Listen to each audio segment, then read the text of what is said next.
Mga minamahal kong kababayan, isang mapagpalang araw para sa ating lahat.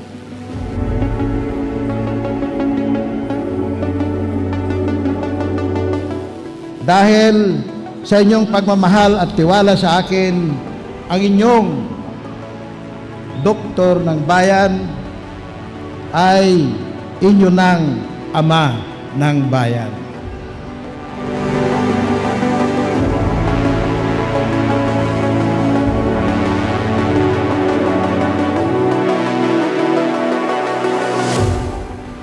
Ang araw na ito ay isang makasaysayang sandali para sa ating bayan. Isang bagong simula, isang bagong pag-asa, at isang mas matibay na panindigan na pagsilbihan kayo ng buong puso, buong lakas at buong katapatan.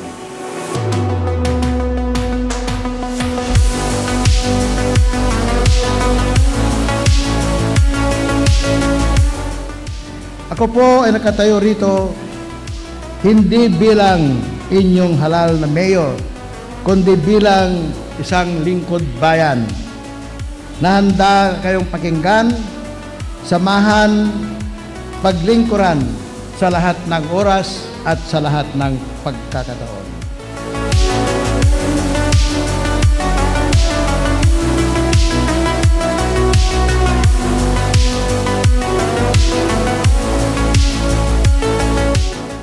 Sisiguraduhin ko ng ating Rural Health Unit ay bukas at handang maglingkod 24 oras, 7 araw sa isang linggo upang kahit anong oras ay mayroong serbisyong medikal na inyong maaasahan.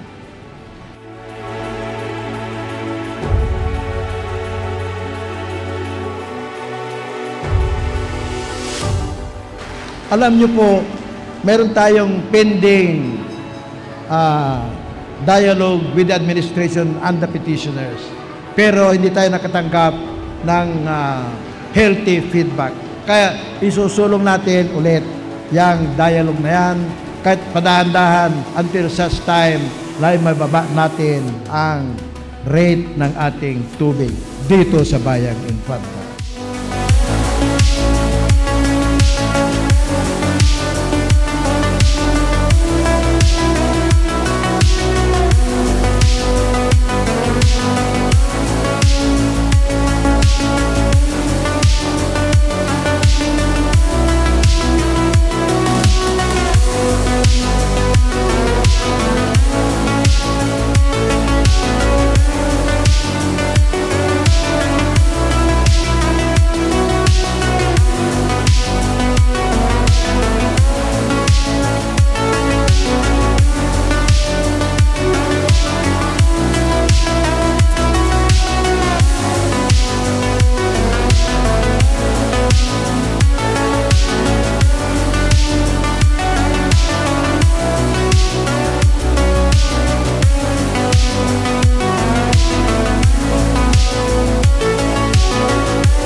So, kasta na po, ado nga salamat sa inyong lahat.